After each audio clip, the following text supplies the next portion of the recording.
Por la mañana abandono mi sexo. Al atardecer vuelvo cuando me desnudo para entrar en la ducha. Mi madre siempre dice que tengo los hombros de mi padre. Con el vaho en el espejo, el contorno es más ancho, más generoso. Dibujo una línea recta con los dedos y con la mano la deshago. En los ojos guardo la tristeza de las muñecas que jugaron a ser hijas y que mis padres acabaron regalando. El agua fría me trae a mi cuerpo, escondo el pene entre las piernas. Mamá, ¿a quién me parezco? En voz de su autor, este poema cobra vida propia. El conflicto de identidad se hace corpóreo, casi tangible, con la rotundidad y el compromiso desde el que lo aborda todo Angelo Nestore, un italiano que ha encontrado en Málaga, por ahora, el final de su huida. Poeta, actor, dramaturgo y profesor de traducción e interpretación en la Universidad de Málaga, Angelo es, sin embargo, una persona que trasciende las etiquetas, el binarismo y las definiciones. Alguien que construye y deconstruye lo que hace de forma permanente. Hoy en Tesis nos asomamos a su universo para hablar con él de poesía, de teoría queer, de transexualidad, de docencia y de reinvención, porque todo lo que se hace, se deshace.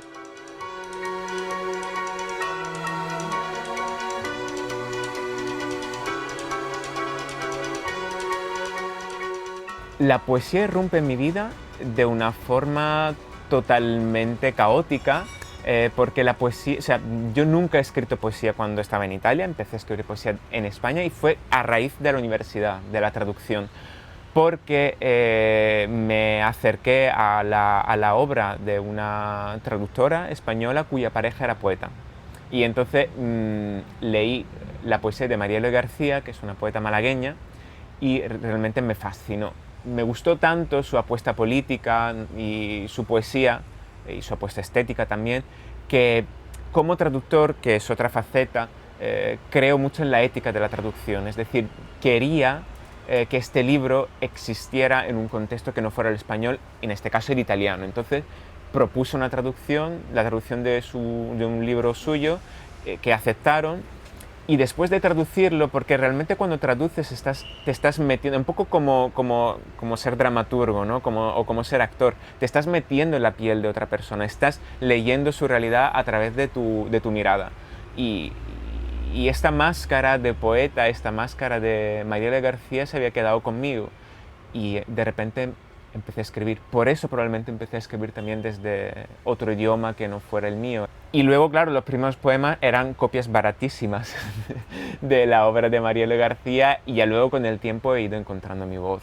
La poesía hay que ensuciarla desde distintos ámbitos. Bueno, por un lado hay que ensuciarla porque hay que tener en cuenta de que la poesía no puede ser solo este espacio privilegiado para pocas personas y elitista, y creo que hay que tomárselo con un poco más de humor. Desde allí, por ejemplo, la apuesta del Festival Irreconciliables que codirijo con Violeta Niebla, y es una forma de reírnos de nosotros mismos y de la forma en la que la poesía se ha puesto en un pedestal y en un lugar también de privilegio, a pesar de ser minoritaria.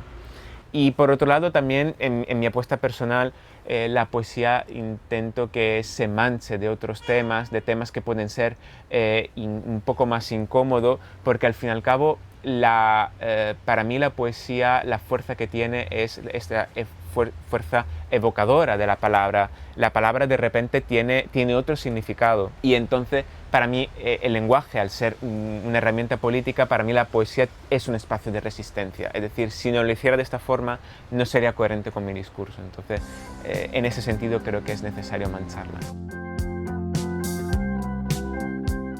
Cuando me he acercado a las teorías queer para hacerme un poco portavoz desde un ámbito como el ámbito poético, que carecía de cierta referencia en cuanto a la teoría queer, lo que quería era poner de manifiesto de alguna forma que existen algunos cuerpos, algunas identidades que están al margen, que por ejemplo, una filósofa que se llama Judith Butler habla de cuerpos abyectos, que son los cuerpos que no están dentro de la norma hegemónica. Entonces son cuerpos que no tienen ciertos privilegios. Entonces lo que he intentado hacer es ser portavoz de estas realidades y poner de manifiesto que los géneros, o sea, y las identidades binaria, masculina y femenina, realmente son culturales, no son naturales. Es decir, que se han colocado ciertos cuerpos en ciertas posiciones de poder y otros cuerpos en una posición que tiene menos poderes. Digamos que la persona que podría resumir de alguna forma ser el eje de la norma, de la heteronorma del patriarcado, es el hombre blanco, heterosexual y occidental. Entonces, las teorías queer intentan dinamitar esto y poner de manifiesto que, por ejemplo, en el momento en el que naces, ya tu cuerpo no te pertenece. En el momento en el que, o sea, no te pertenece solo a ti, entra en una fase continua de negociaciones. Te pongo un ejemplo muy sencillo. Cuando nacemos nos ponen, o por ejemplo, a las niñas les suelen poner pendientes o suelen poner un lazo azul o un lazo rosa.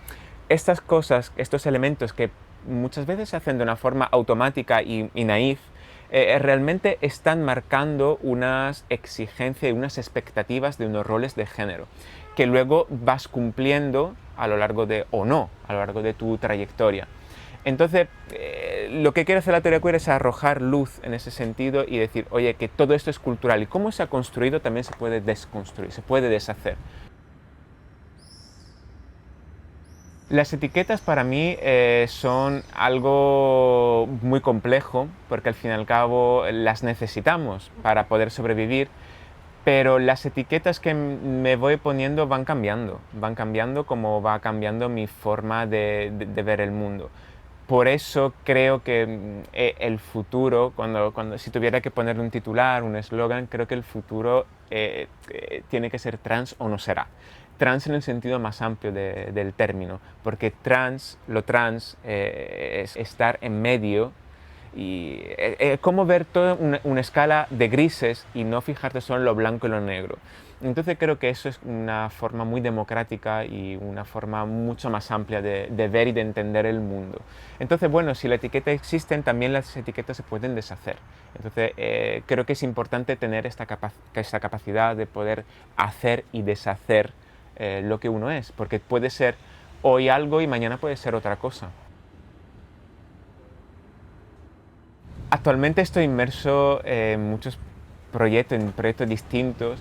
A nivel poético estoy intentando cuestionar también lo que decía en Actos Impuros, es decir, que estoy intentando darle una vuelta. Porque si en Actos Impuros he intentado hablar como de una nueva raza, ahí hablaba en una nueva raza de personas, es decir, todas estas voces, todos estos cuerpos abyectos, los cuerpos que no están contemplados en la heteronormatividad por el patriarcado. Por otro lado, también creo que es necesario reflexionar desde mi lugar en el mundo, porque al fin y al cabo soy una persona blanca de clase media. Así que hay que hacer un poco de autocrítica y lo siguiente, un poco una autocrítica, es decir, hablar también desde el privilegio, porque creo que es lo más honesto que puedo hacer.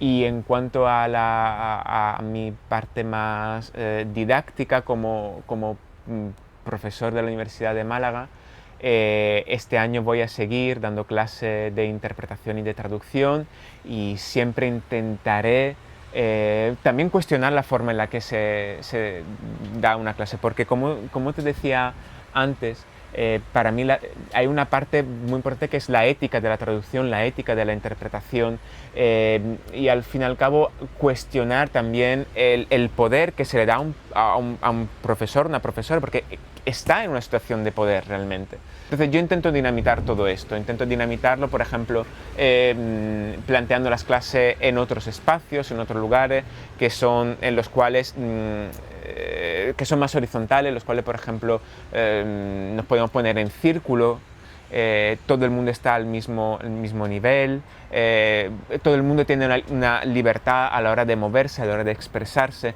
Entonces, en ese sentido, creo que este año en la facultad intentaré ir hacia allí, entonces plantear otras formas más democráticas también y distintas y más queer de plantear la enseñanza. Sobre todo las nuevas generaciones, las generaciones que ahora tienen 18, 19 años, a las que le estoy dando clase, yo creo que van a ser la generación realmente del cambio. Mira lo que está pasando últimamente con el tema de las cuestiones medioambientales. Está encabezada por una niña de 16 años. Entonces, yo soy una persona muy optimista en ese sentido y creo que realmente esa sí que va a ser la generación del cambio.